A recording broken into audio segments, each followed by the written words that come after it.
Backs or wide receivers do for me this year to make a wager, it's got to be the running conditions there for Jaden Daniels. In regards to Jaden Daniels, you know I was on him in regards to the Heisman Trophy. I actually think he's going to do it on the ground, through the air, 40 touchdowns, 4 interceptions, playing in Cliff Kingsbury's offense where he wants to spread it and throw it. I think he's going to put up dynamic numbers. Pro Football Today, only on SportsGrid. The sharpest football contest show in the land, the Las Vegas Football Contest Show, focuses on Circus Sports Million, Circus Survivor, and the Westgate Super Contest, handicapping the games and releasing our contest picks every week of the season. With 2 former Super Contest winners, Brady Cannon and James Salinas, a former NFL player, Mike Pritchard, and over $1 million in contest prize money won combined, the Las Vegas Football Contest Show will have you prepared this season like none other. There is going to be an energy to game time decisions that you will feel night in and night out. We're going to go through every single thing, and I've got a great team behind me that's going to help me get the job done. I want this to be the place that people come to. We are going to hit every single one of those markets that you need to know about. There is not going to be a better place, I promise you, than Game Time Decisions. We will have everything at our disposal, and we will use that to our advantage. I'm Kevin Walsh. Tune into Game Time Decisions from 6 to 8 p.m. Eastern on SportsGrid. Talk about your freshman year at Alabama and even the redshirt year that got you ready to perform at the highest level. You had to learn a lot about humility, about being patient to play at Alabama. And you still knew that you're going to have a shot to win a championship every year. And so that's the line. And so I think that's what's really missing with today's football. You got NIL, you got social media.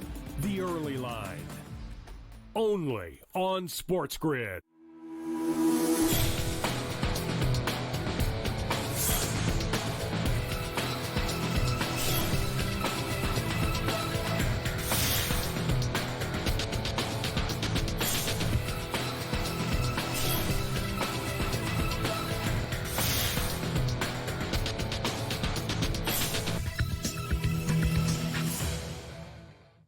Good morning. Welcome to NewsWire here on SportsGrid. Great to be back with you. It's our midweek edition of the show. We got some very big news and some breaking news from the world of sports for those of you who have followed the news breakers in the National Basketball Association. Stay tuned. We got a big story coming here for you in just a minute. In addition, Michael DeCourcy will join us. We'll break down the latest in the National Football League. Guest contributor, as always, from Legal Sports Report, and weighing in on everything happening with this battle between DirecTV and ESPN and the Disney company appears to be over. Is it over for good? Simon Applebaum will weigh in on that as well. We'll also preview a big college football game coming up. We got Tennessee and Oklahoma on Saturday night. That and a whole lot more on this edition of the show. So thanks for tuning in. Let's get started. Big news in the state of Georgia as athletes can be paid directly by the state. Breaking news yesterday by the governor of Georgia, Brian Kemp, signing an order that prohibits the NCAA or athletic conferences from punishing any university or college in Georgia for offering compensation or compensating an intercollegiate student athlete for the use of such student athletes in the NIL. Okay, so NCAA rules currently prohibit schools from directly paying athletes for the rights to use their name, image, and likeness. Well, apparently in Georgia, this is very similar to what happened in Virginia, another state that is going to allow universities, such as the one that you see there in Georgia Tech, the other one that you see there in Georgia, and the other schools in the state for paying their athletes. They can do it moving forward. Now, this is the statement from the athletic director of the Georgia Bulldogs, saying, "We extend our sincere gratitude to Governor Brian Kemp for his leadership today.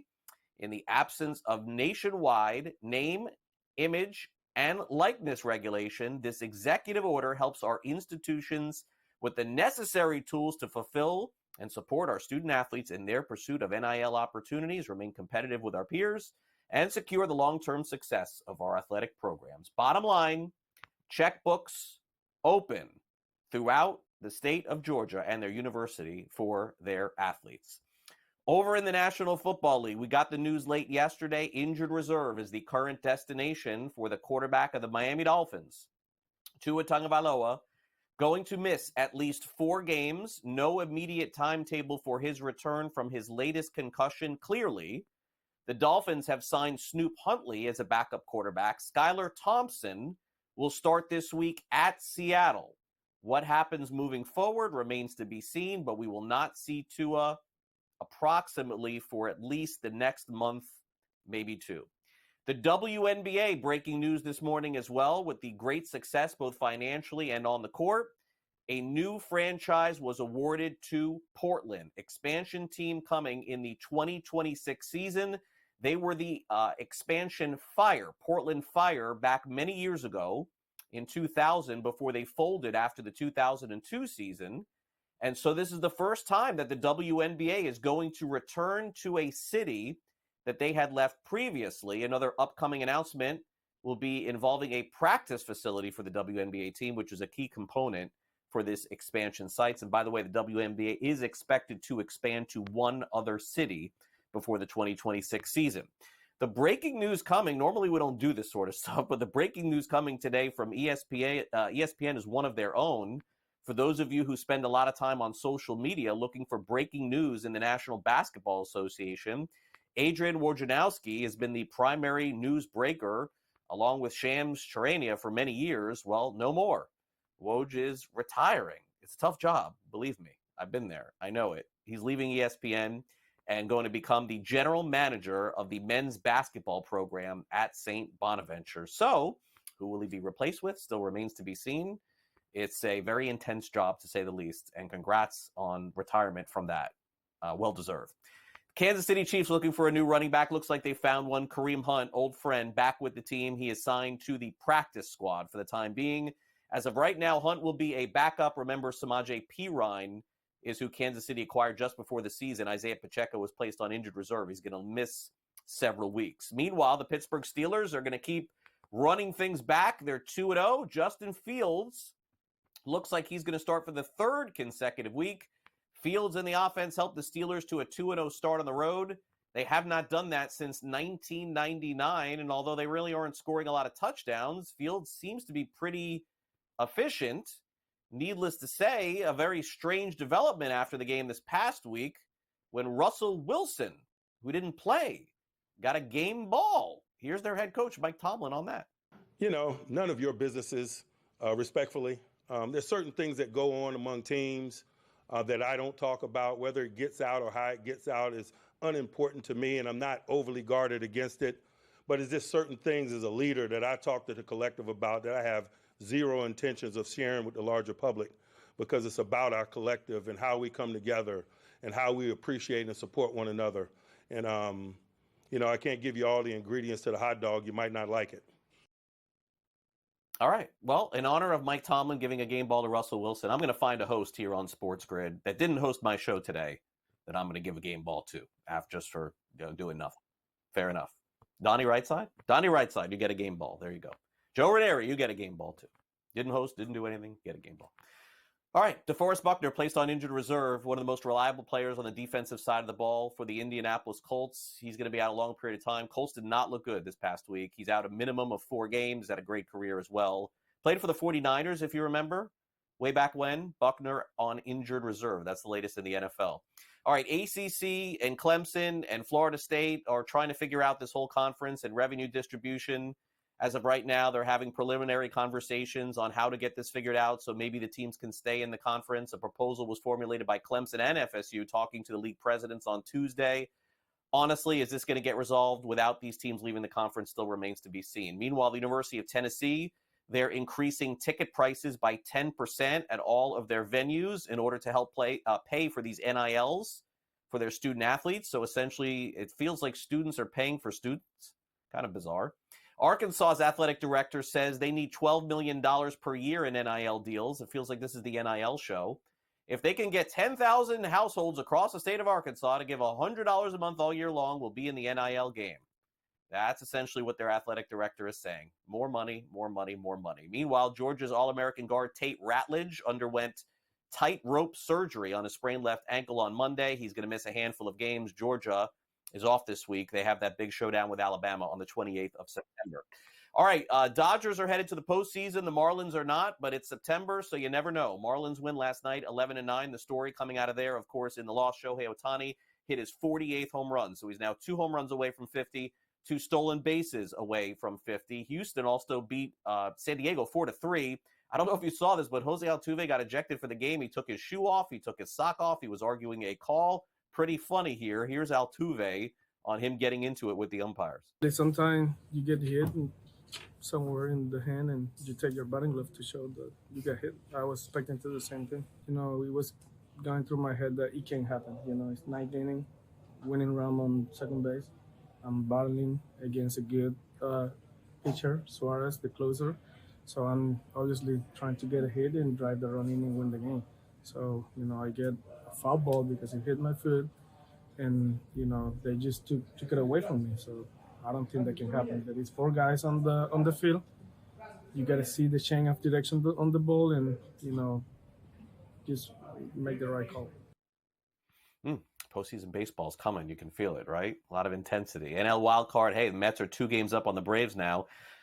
Mets beat the Nats 10-1. Braves lost to the Reds 6-5. Also, the Orioles are, certainly free-falling a little bit here. They're not. It doesn't look like they're going to win the division at this point, but they've pretty much secured a wild card spot. Juan Soto hit a home run last night. It was 200th. Also, look out. The Detroit Tigers keep coming and coming and coming. They beat the Royals yesterday 3-1. They're still a game and a half out because the Twins ended up winning. Next week is going to be insane in baseball. Meanwhile, Bobby Witt Jr. Now hit 30-30. He is the first player with multiple 30-30 seasons in his first 3 years in the big leagues. We'll be right back.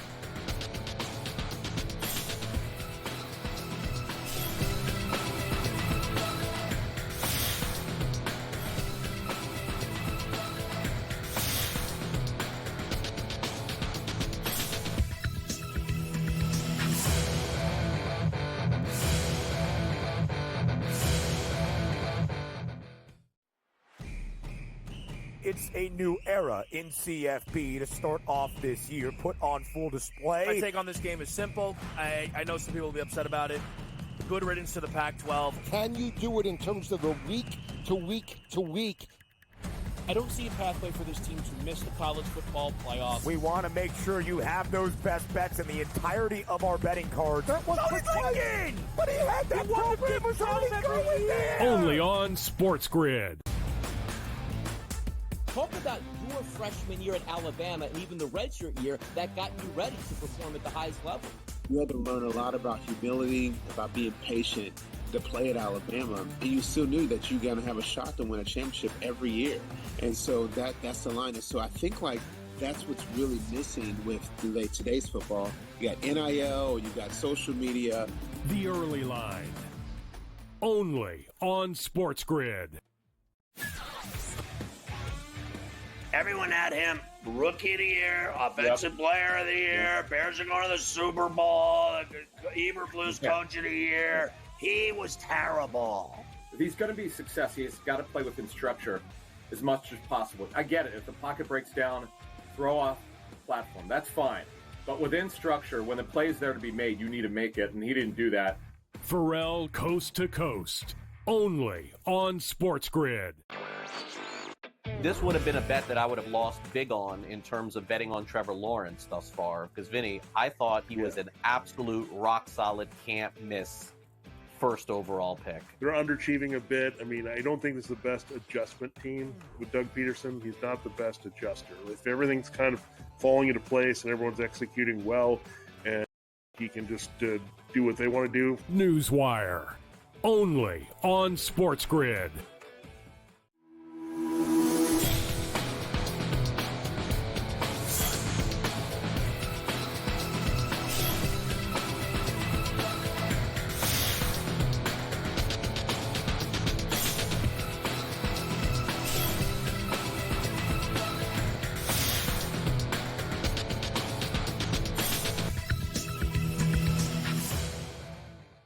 Before you know it, we'll be back at it for Week 3 of the National Football League season. It begins tomorrow night. Of course, the New York Jets take on the New England Patriots. We'll preview more of that game tomorrow. We want to look ahead a little to Sunday. Michael DeCourcy joins us from Sporting News. As Michael's been an upside-down season, to say the least. A lot of underdogs winning outright.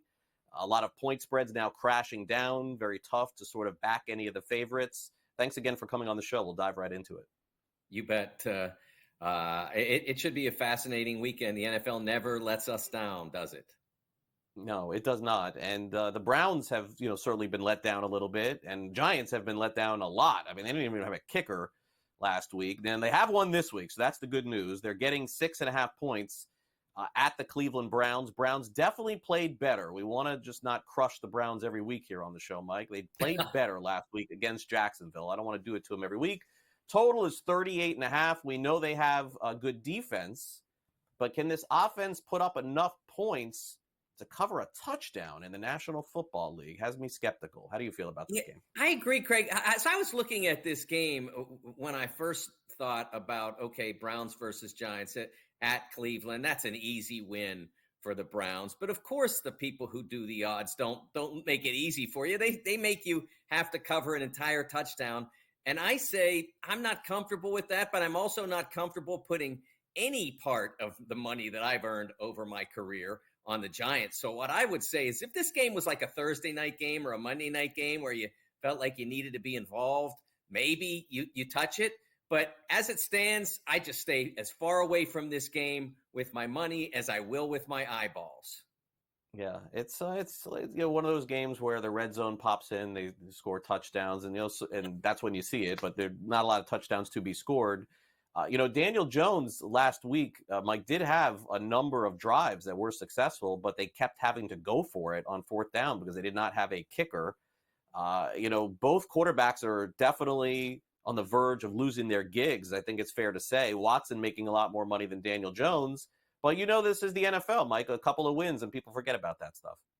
Yeah, I think that's where Watson is now. I mean, to be able to go down to Jacksonville, even in a not great performance, and beat the Jaguars with Trevor Lawrence and all the hype and money he's getting, to be able to get a win there is a pretty significant achievement for the Browns. And they can feel good about themselves, and they can look at Sunday's game and feel good about themselves. I do fully expect them to win. So if you wanted to dabble with the money line, that might be a reasonable choice. But I just don't feel comfortable at all about investing in them being consistent enough at the offensive end to cover a spread as vast as nearly 7 points. All right, fair enough. The Lions outgained the Bucs. If you looked at the stats, you would have thought that they beat Tampa Bay. They did not. They lost. Meanwhile, the Cardinals, the Rams were no match for them. But I guess I wonder if the Rams are a match for anyone right now with all those injuries that they have. Detroit is 3-point favorites on the road at Arizona. This is one of those games, Mike, where before the season, if I said, what's this line? You would have said Lions -5, 6, 6.5, 7. But the Cardinals have made believers out of some people who cover the NFL. Are you one of them? I don't know quite yet, but they have done some really good things, especially at the offensive end. They're getting great production out of James Conner in the backfield, and they're starting to discover how brilliant Marvin Harrison is. Marvin Harrison Jr. I think they already know the one in the Hall of Fame is brilliant, but his son Marv Jr.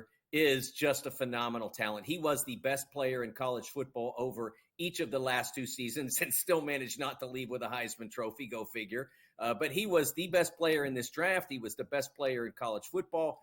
And the more they connect with him, the more they show how dangerous he is, the more they will frighten opponents. But I'm still not totally buying the defense yet. They did have a great performance against the Rams, and they hung in against the Bills in week 1. So I'm not totally rejecting the Cardinals as a possible playoff threat, but I don't know that right now they're ready to go to Detroit and take on them and cover a 3-point deficit. I like Detroit here.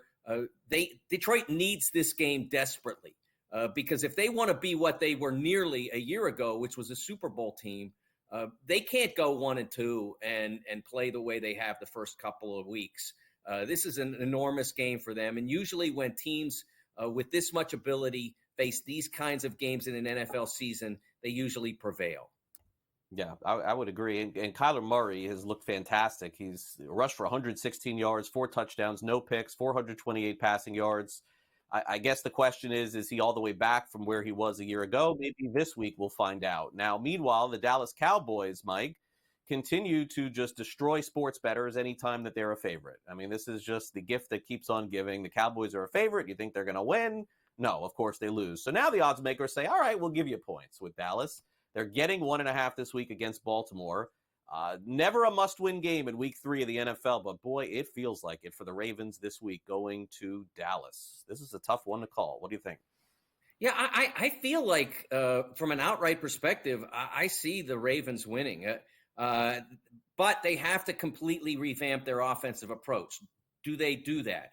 They have been passing the ball way too much, and they haven't been so far behind in any of their games that it accounts for the fact that they've basically been passing the ball 2 times for every 1 time they run it, give or take.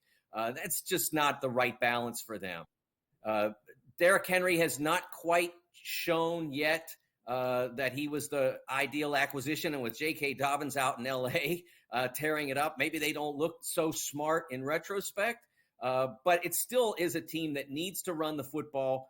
And I suspect that they'll be successful again with that against the Cowboys. Cowboys got to be regretting, or somebody's got to be regretting giving $60 million a year to Dak Prescott. I never believed he was a big money QB. I like him as a QB.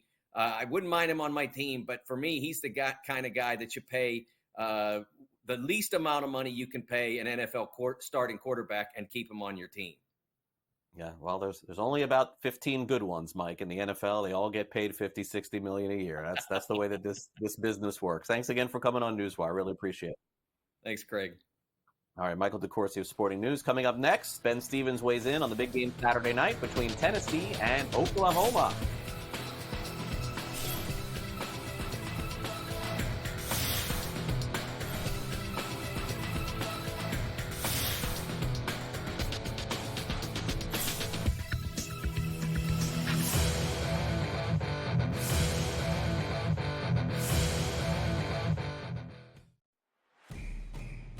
It's a new era in CFB to start off this year, put on full display. My take on this game is simple. I know some people will be upset about it. Good riddance to the Pac-12. Can you do it in terms of the week-to-week? I don't see a pathway for this team to miss the college football playoffs. We want to make sure you have those best bets in the entirety of our betting cards. That was thinking! But he had that program was already going there! Only on SportsGrid. Talk about your freshman year at Alabama and even the redshirt year that got you ready to perform at the highest level. You had to learn a lot about humility, about being patient to play at Alabama, and you still knew that you're going to have a shot to win a championship every year. And so that's the line. And so I think like that's what's really missing with today's football. You got NIL, you got social media. The Early Line. Only on SportsGrid. Everyone had him rookie of the year, offensive player of the year. Bears are going to the Super Bowl.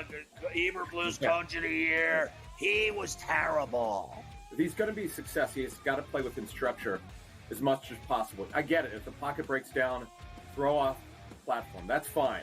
But within structure, when the play's there to be made, you need to make it, and he didn't do that. Pharrell Coast to Coast. Only on SportsGrid. This would have been a bet that I would have lost big on in terms of betting on Trevor Lawrence thus far. Because, Vinny, I thought he was an absolute rock-solid, can't-miss first overall pick. They're underachieving a bit. I mean, I don't think this is the best adjustment team with Doug Peterson. He's not the best adjuster. If everything's kind of falling into place and everyone's executing well and he can just do what they want to do. NewsWire. Only on SportsGrid.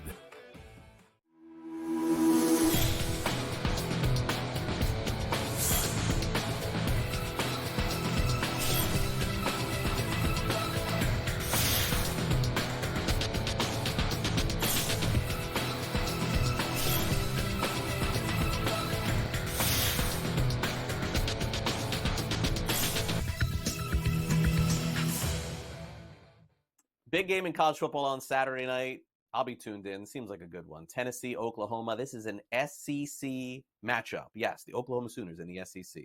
Time now for the SportsGrid Sound Off.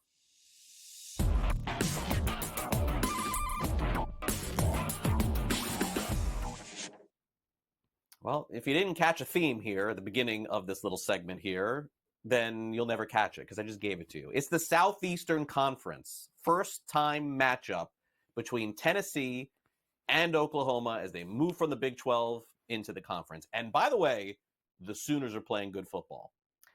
They're 7-point underdogs at home in their first game in that stadium. Let's get a preview of this game between the Vols and the Sooners with Ben Stevens. A top 15 tilt under the lights in Norman, Oklahoma. What more could you want on a Saturday night in primetime? It's the first ever SEC game for the Sooners as they will host a top 10 team in Tennessee. And the line is incredibly notable. In fact, you could argue historic.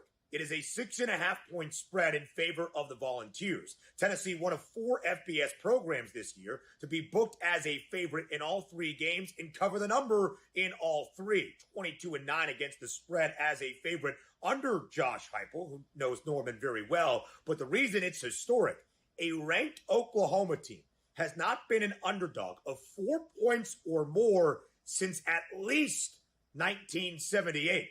And they're getting nearly a touchdown at home against the Volunteers. In fact, under Brent Venables, who became the head coach in 2022, OU has never been a home dog.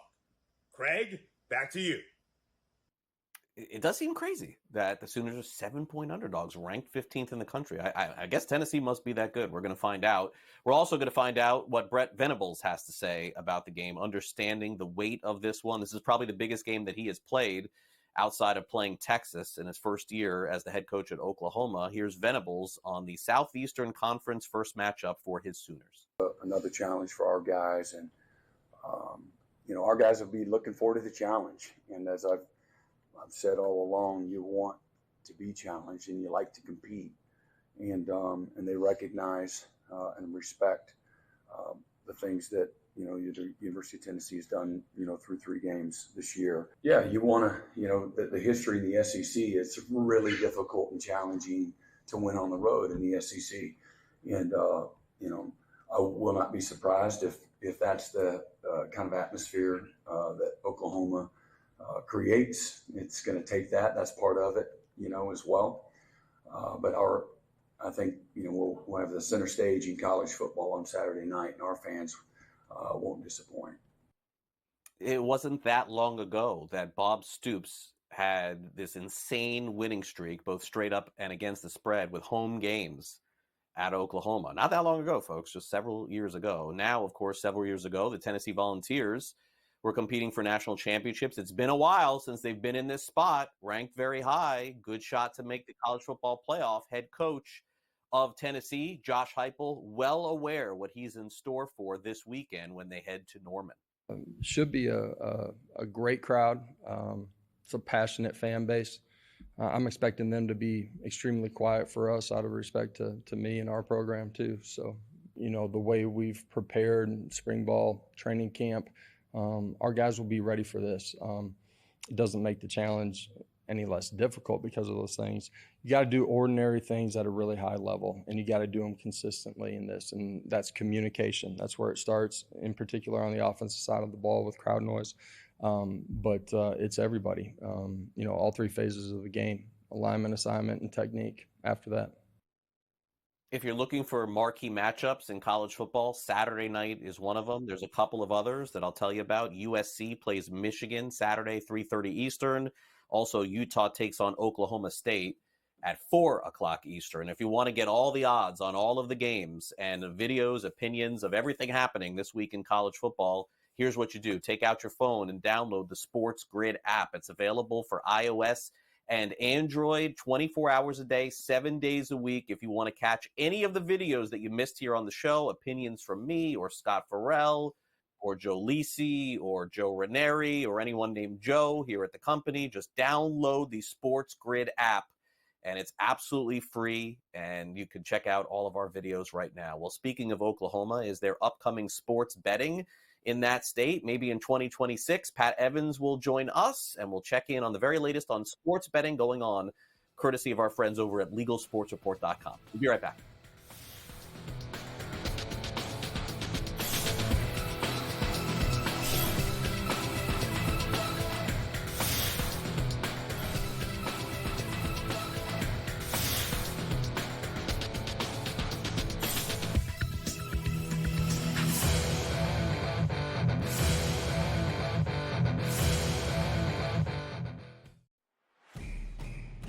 it's a new era in CFB to start off this year, put on full display. My take on this game is simple. I know some people will be upset about it.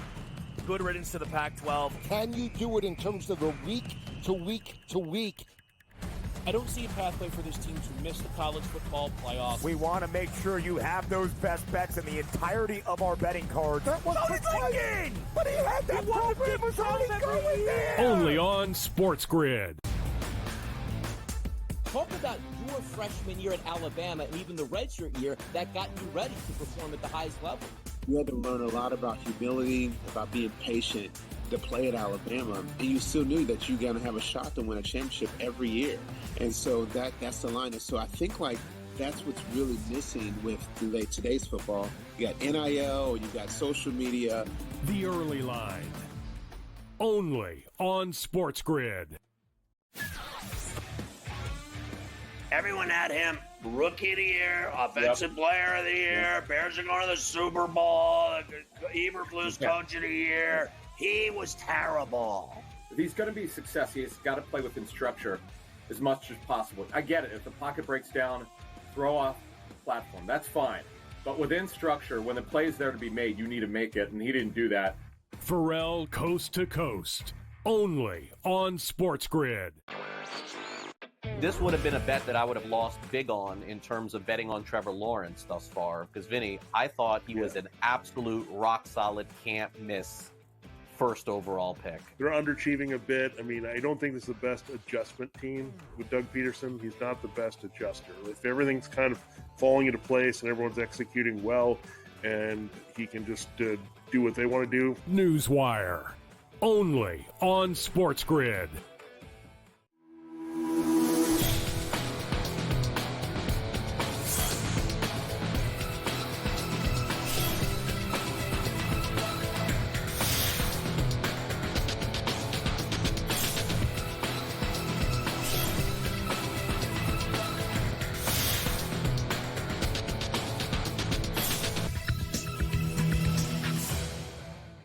Welcome back to NewsWire here on SportsGrid. Time to touch on a number of stories going on. Some strange depositing going on apparently at Caesars Sportsbook, a story that we will tell. You can read about it, of course, over Legal Sports Report. And also, is there a chance that not only Missouri legalized sports betting this year, how about the state of Oklahoma? Let's check in with Pat Evans from Legal Sports Report, and Pat will get right into it. All right, so as we await Missouri's decision on the ballot in November, we get this updated story that there is a chance, at least a chance, that maybe another state, either at the end of this year or next year, legalizes sports betting. Let's focus on Oklahoma today. Good morning. Thanks for coming on.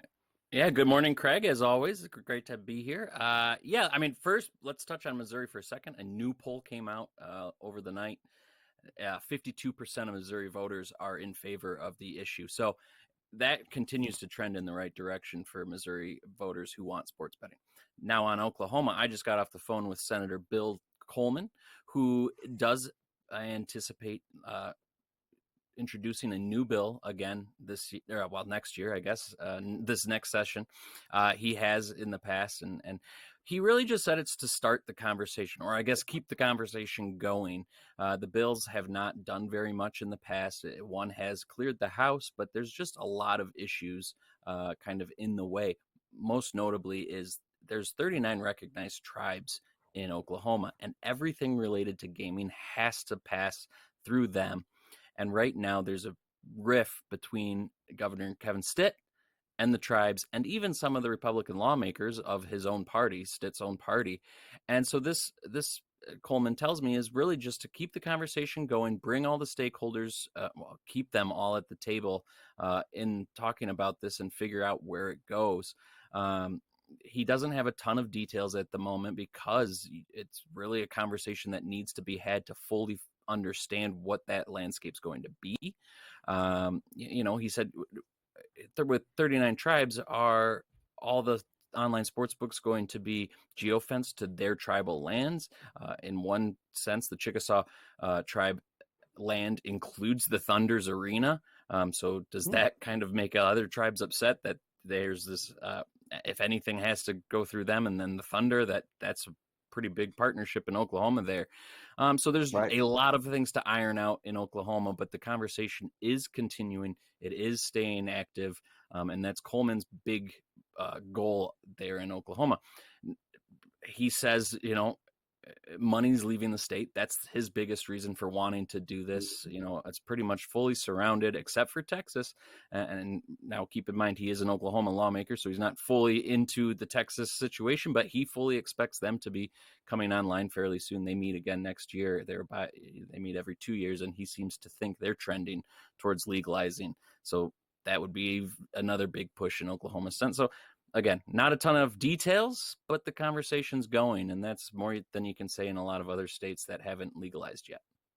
Yeah, we're basically on the cusp of 2026 with no updates virtually anywhere outside of these two states, Missouri and now Oklahoma. So any news is good news here. All right, now this is not good news. There's a man that's facing 8 felony counts for making strange, I guess is the fair way to say it. You probably have a better term, deposits into Caesars Sportsbooks. Looks like 7-figure numbers here. What's going on here? Tell us more about this story. Yeah, so the Michigan Gaming Control Board announced along with the Attorney General of Michigan, charging Jeffrey Sacco with 8 felony counts, which is a lot of counts. It's nothing to sneeze at.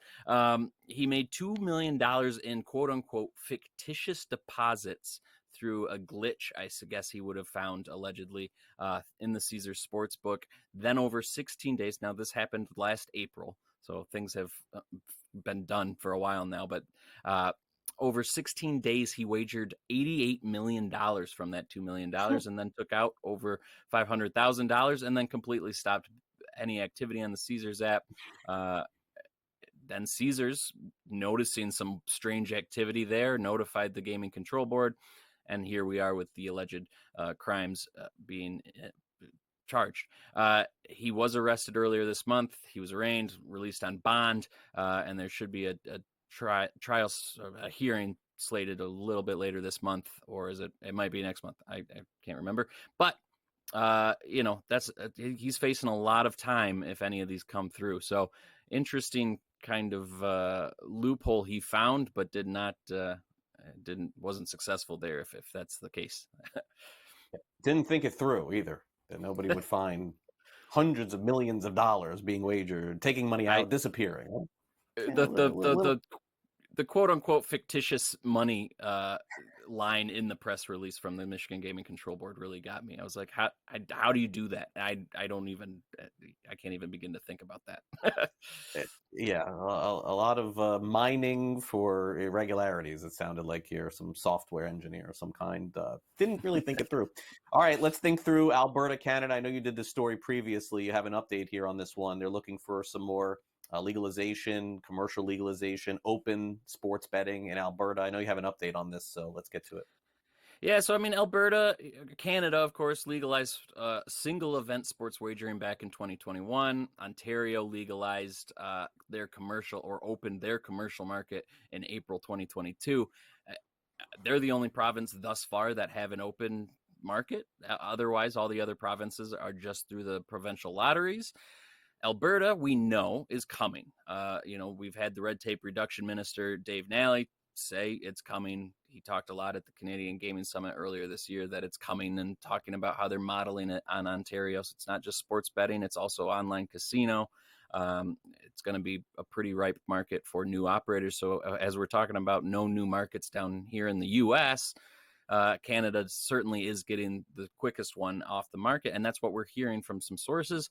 It might be November. It might be by the end of the year that it launches up there in Alberta. So that's a big kind of push for the sports betting industry, online casino industry at the moment, because, again, the industry has slowed in terms of growth because there's no new markets coming on. Well, here's a new market. And so, yeah, we've had a lot of, during the last earnings season, we had a lot of operators up there talk about how excited they are. The Score, Penn Entertainment's The Score, North Star Gaming, a few others.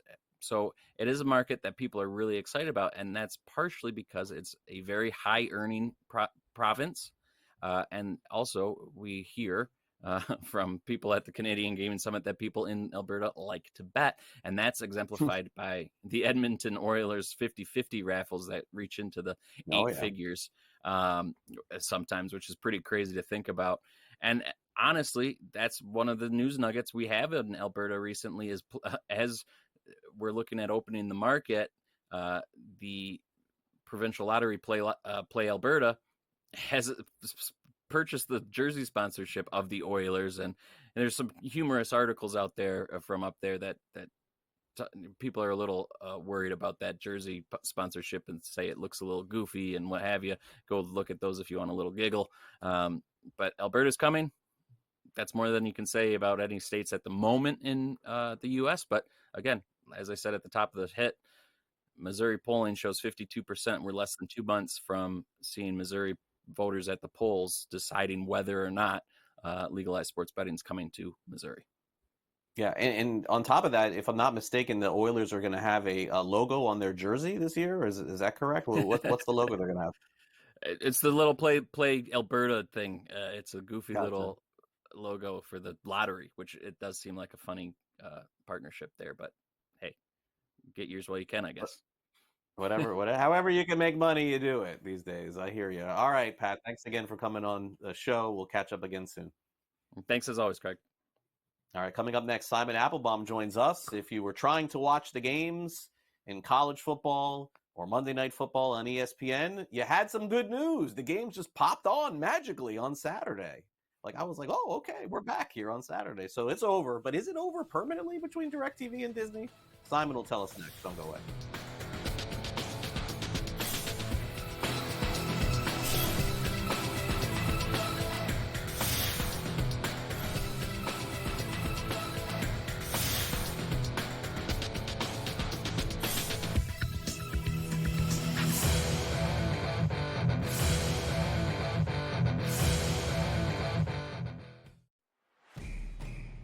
It's a new era in CFB to start off this year, put on full display. My take on this game is simple. I know some people will be upset about it. Good riddance to the Pac-12. Can you do it in terms of the week to week to week? I don't see a pathway for this team to miss the college football playoffs. We want to make sure you have those best bets in the entirety of our betting cards. That was thinking, but he had that program was already going there. Only on SportsGrid. Talk about your freshman year at Alabama and even the redshirt year that got you ready to perform at the highest level. You had to learn a lot about humility, about being patient to play at Alabama. And you still knew that you're going to have a shot to win a championship every year. And so that's the line. And so I think that's what's really missing with today's football. You got NIL, you got social media. The Early Line. Only on SportsGrid. Everyone had him rookie of the year, offensive player of the year. Bears are going to the Super Bowl. Eberflus coach of the year. He was terrible. If he's going to be successful, he's got to play within structure as much as possible. I get it. If the pocket breaks down, throw off the platform. That's fine. But within structure, when the play is there to be made, you need to make it, and he didn't do that. Pharrell Coast to Coast. Only on SportsGrid. This would have been a bet that I would have lost big on in terms of betting on Trevor Lawrence thus far. Because, Vinny, I thought he was an absolute rock-solid, can't-miss first overall pick. They're underachieving a bit. I mean, I don't think this is the best adjustment team with Doug Peterson. He's not the best adjuster. If everything's kind of falling into place and everyone's executing well and he can just do what they want to do. NewsWire. Only on SportsGrid.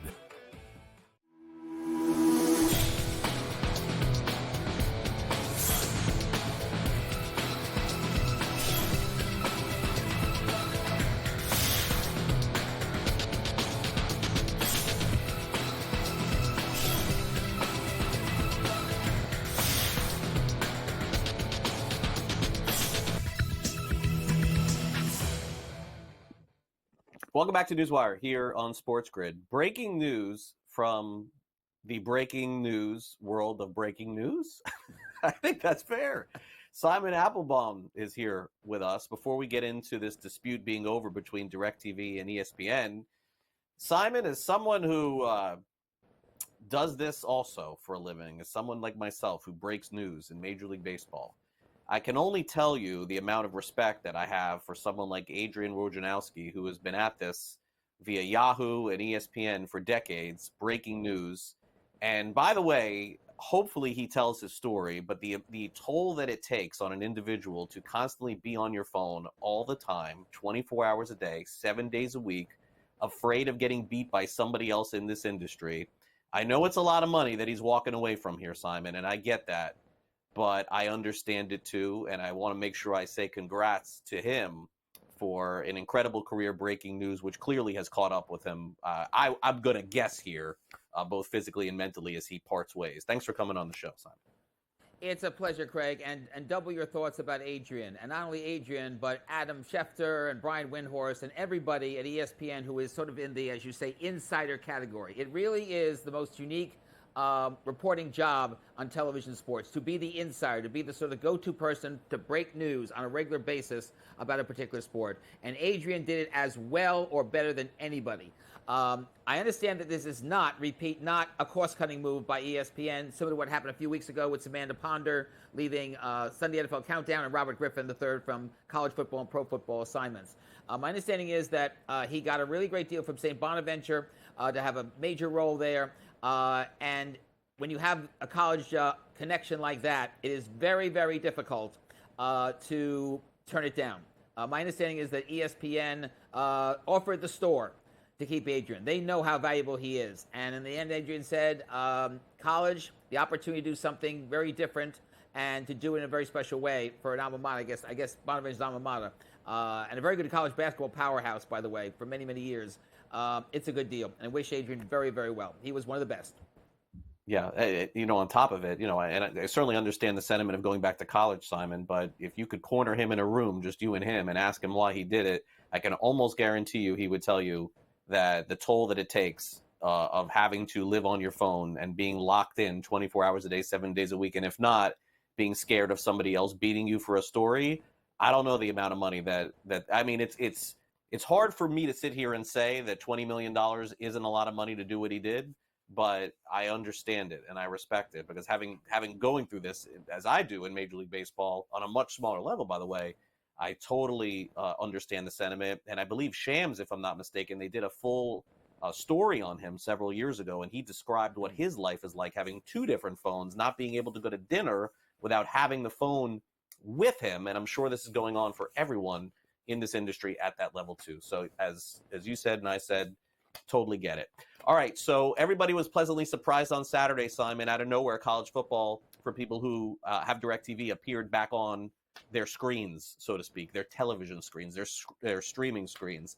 But even though they have an agreement, I know that there was nothing officially signed. They do have something in the works that will make this happen. Should we be skeptical at all of this, Simon, and say, hey, what's stopping this from happening yet again, or is there a long-term deal in place? Well, with these carriage agreements, we saw this with Charter last year with Walt Disney. Now we have this DirecTV deal. It's a tentative deal. They still have to fill some of the X's and O's. But the bottom line is that DirecTV does get, DirecTV subscribers get all the channels from ESPN, ABC back. But they also, just like Charter did, they now get the opportunity, some of their subscribers, to get ESPN Plus now. And then next year, the big mega content ESPN that is going to premiere next fall, which may allow sports betting, allow all sorts of other things too. And irony, Craig, it wasn't having lost NFL football or college football games that I think forced this. It was the Emmy Awards. ABC has the Emmy Awards Sunday night. It's the second Emmy Awards of the year because the one from last year was pushed ahead because of the writers and the actors strikes.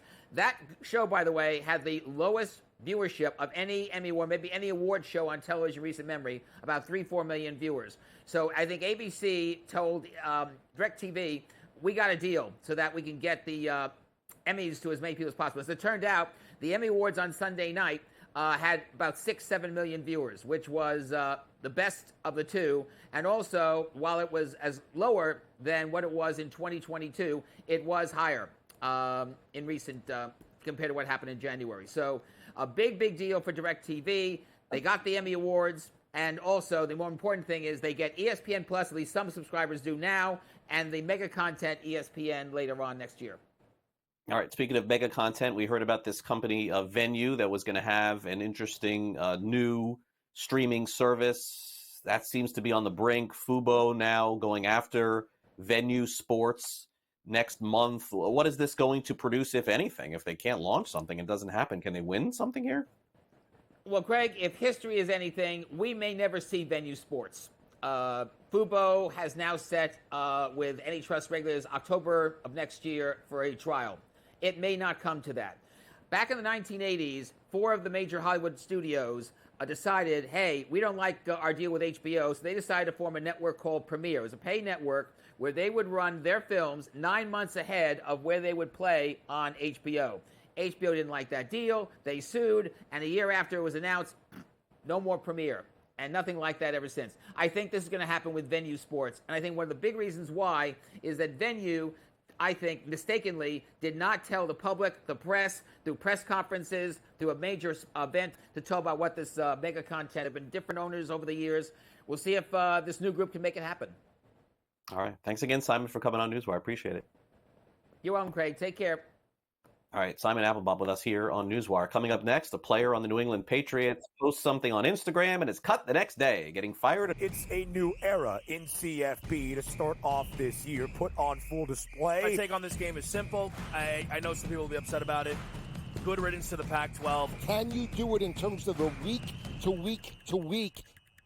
I don't see a pathway for this team to miss the college football playoffs. We want to make sure you have those best bets in the entirety of our betting cards. That was thinking! But he had that program was already going there! Only on SportsGrid. Talk about your freshman year at Alabama and even the redshirt year that got you ready to perform at the highest level. You had to learn a lot about humility, about being patient to play at Alabama. And you still knew that you're going to have a shot to win a championship every year. And so that's the line. And so I think that's what's really missing with today's football. You got NIL, you got social media. The Early Line. Only on SportsGrid. Everyone had him rookie of the year, offensive player of the year. Bears are going to the Super Bowl. Eberflus coach of the year. He was terrible. If he's going to be success, he's got to play within structure as much as possible. I get it. If the pocket breaks down, throw off platform. That's fine. But within structure, when the play is there to be made, you need to make it, and he didn't do that. Pharrell Coast to Coast. Only on SportsGrid. This would have been a bet that I would have lost big on in terms of betting on Trevor Lawrence thus far. Because, Vinny, I thought he was an absolute rock-solid, can't-miss first overall pick. They're underachieving a bit. I mean, I don't think this is the best adjustment team with Doug Peterson. He's not the best adjuster. If everything's kind of falling into place and everyone's executing well and he can just do what they want to do. NewsWire. Only on SportsGrid.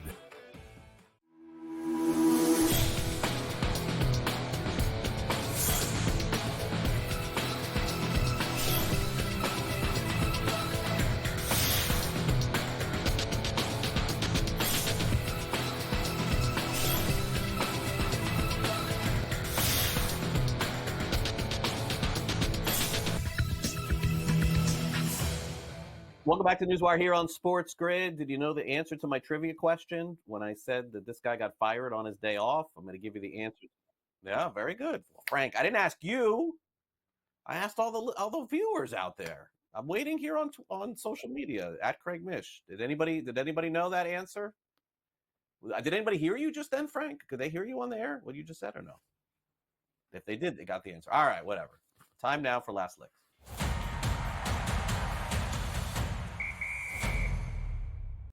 Hit me up on social media, at Craig Mish, at SportsGrid, at SportsGrid TV. All right, Jalen Reagor, I thought he was going to be great. Totally full transparency. Thought he was going to be great in the NFL. Did you know that Jalen Reagor in college scored 8 consecutive touchdowns for his team? I believe it was TCU. Let me say that again. 8 touchdowns in a row that they scored were scored by Jalen Reagor in college football. Went to the Eagles. Didn't work out. I think he was with somebody else last year. I don't even remember. I think he was traded. Minnesota, maybe? Sounds like Minnesota.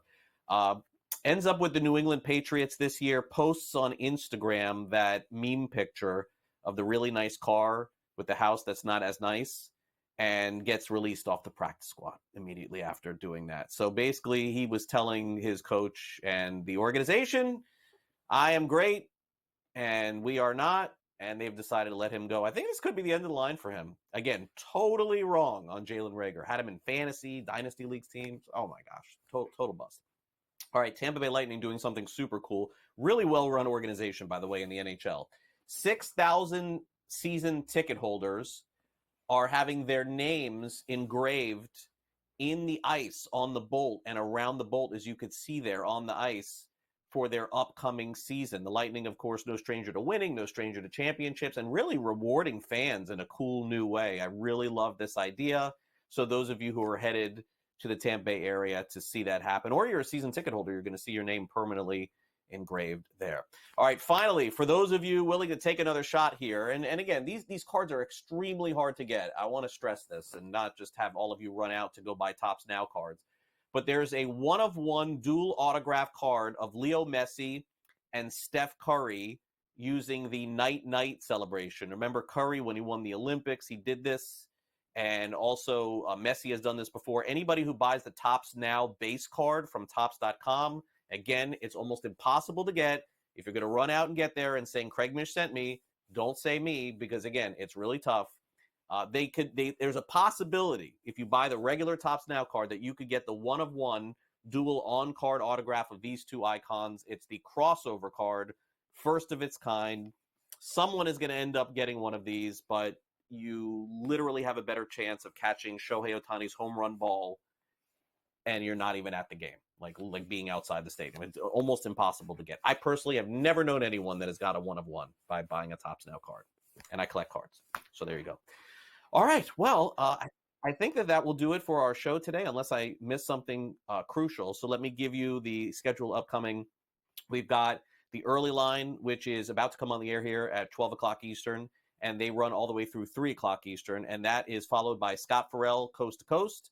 Scotty's up at 3, and then Game Time Decisions is on the air immediately after that, followed by In-Game Live Game Day exclusively on SportsGrid, getting you caught up with all of the baseball action and the WNBA as well. And then Gabe tonight will have Sports Rage, give you an early preview of tomorrow's matchup between the Buffalo Bills and the New England Patriots, not to mention some good college football as well this week on Thursday and Friday night.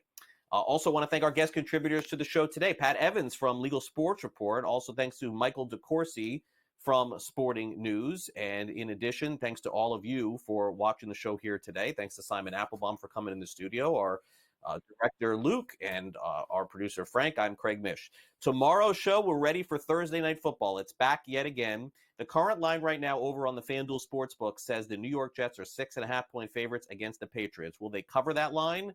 I don't know the answer, but we will have a full preview of that tomorrow. And again, congrats to Adrian Wojnarowski for his retirement, longtime insider in the National Basketball Association. And by the way, I totally understand what Simon was saying about how this wonderful opportunity to go to his alma mater in St. Bonaventure and run things there. But folks, let me be clear. There is no possible way that Woj is getting paid at St. Bonaventure what he was getting paid by ESPN. And if that doesn't tell you how difficult that job is that Woj had, nothing else will. I hope you have a great rest of your Wednesday. I'll see you back for our next edition of NewsWire, same time, same place, 11 a.m. Eastern, exclusively here on SportsGrid. Have a great day.